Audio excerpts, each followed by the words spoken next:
السلام علیکم ورحمۃ اللہ وبرکاتہ۔ ناظرین، امید ہے آپ لوگ خیریت سے ہوں گے۔ آج ہم تعلیم الاسلام کا حصہ تیسرے کا اذان کا بیان پڑھیں گے۔ سوال: اذان کے کیا معنی ہیں؟ جواب: اذان کے معنی خبر کرنے کے ہیں، لیکن شریعت میں خاص نمازوں کے لیے خاص الفاظ سے خبر کرنے کو اذان کہتے ہیں۔ اذان کے الفاظ تعلیم الاسلام حصہ اول میں لکھے جا چکے ہیں۔ سوال: اذان فرض ہے یا سنت؟ جواب: اذان سنت ہے، لیکن چونکہ اذان سے اسلام کی ایک خاص شان ظاہر ہوتی ہے، اس لیے اس کی تاکید بہت ہے۔ سوال: اذان کن نمازوں کے لیے مسنون ہے؟ جواب: 5 فرض نمازوں اور جمعہ کی نماز کے لیے اذان مسنون ہے۔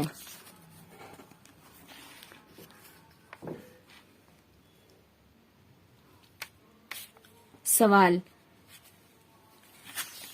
اذان مسنون ہے، ان کے علاوہ اور کسی نماز کے لیے اذان مسنون نہیں۔ سوال: اذان کس وقت کہنی چاہیے؟ جواب: ہر نماز فرض کی اذان اس کے وقت میں کہنی چاہیے۔ اگر اس وقت سے پہلے کہہ دی تو وقت آنے پر دوبارہ کہی جائے۔ سوال: اذان کا مستحب طریقہ کیا ہے؟ جواب: اذان میں 7 باتیں مستحب ہیں۔ نمبر 1، قبلے کی طرف منہ کر کے کھڑا ہونا۔ اذان کے کلمات ٹھہر ٹھہر کر کہنا، یعنی جلدی نہ کرنا۔ نمبر 3، اذان کہتے وقت دونوں شہادت کی انگلیاں کانوں میں رکھنا۔ نمبر 4، اونچی جگہ پر اذان کہنا، بلند آواز سے اذان۔ نمبر 5، بلند آواز سے اذان کہنا۔ نمبر 6، حی علی الصلاح کہتے وقت دائیں جانب اور حی علی الفلاح کہتے وقت بائیں جانب منہ پھیرنا۔ نمبر 7، فجر کی اذان میں حی علی الفلاح کے بعد الصلاۃ خیر من النوم دوبارہ کہنا۔ سوال: اقامت کسے کہتے ہیں؟ جواب: فرض نماز شروع کرتے وقت یہی کلمات جو اذان کے ہیں کہے جاتے ہیں، مگر حی علی الفلاح کے بعد اقامت میں قد قامت الصلاۃ 2 مرتبہ اذان کے کلموں سے زیادہ کہا جاتا ہے۔ سوال: اقامت کہنا کیسا ہے؟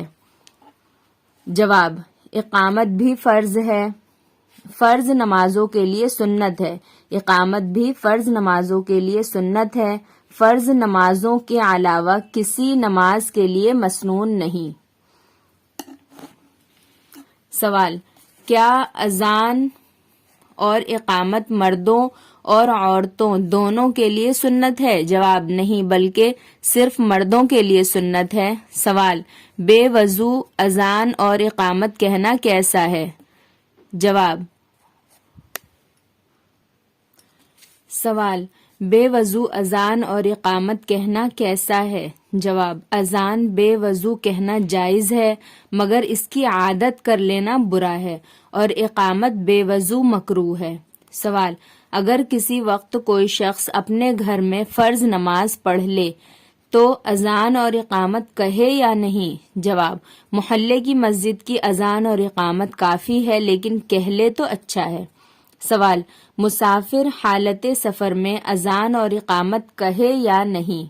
جواب: ہاں، حالت سفر میں جب آبادی سے باہر ہو اذان اور اقامت دونوں کہنی چاہیے، لیکن اگر اذان نہ کہے صرف اقامت کہہ لے جب بھی مذائقہ نہیں، اور دونوں کو چھوڑ دینا مکروہ ہے۔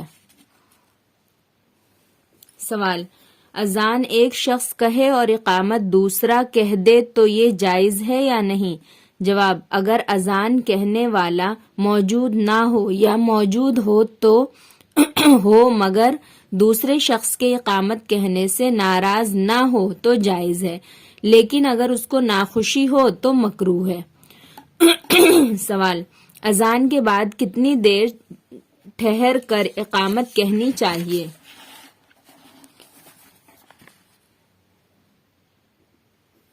جواب: مغرب کی اذان کے سوا اور سب وقتوں میں اتنی دیر ٹھہرنا چاہیے کہ جو لوگ کھانے پینے میں مشغول ہوں یا پاخانہ پیشاب کر رہے ہوں وہ فارغ ہو کر نماز میں شریک ہو سکیں، اور مغرب کی اذان کے بعد بقدر 3 آیتیں پڑھنے کے ٹھہر کر تکبیر کہے۔ سوال، اذان اور اقامت کی انابت کسے کہتے ہیں اور اس کا کیا حکم ہے؟ جواب، اذان اور اقامت دونوں کی اجابت مستحب ہے، اور اجابت سے مراد یہ ہے کہ سننے والے بھی وہی کلمہ کہتے جائیں جو مؤذن یا مکبر کہتا ہے، مگر حی علی الصلاۃ اور حی علی الفلاح سن کر لا حول ولا قوۃ الا باللہ کہنا چاہیے، اور فجر کی اذان میں الصلاۃ خیر من النوم سن کر صدقتا و بررتا کہنا چاہیے، اور تکبیر میں قد قامت الصلاۃ سن کر اقامہا اللہ و ادامہا کہنا چاہیے۔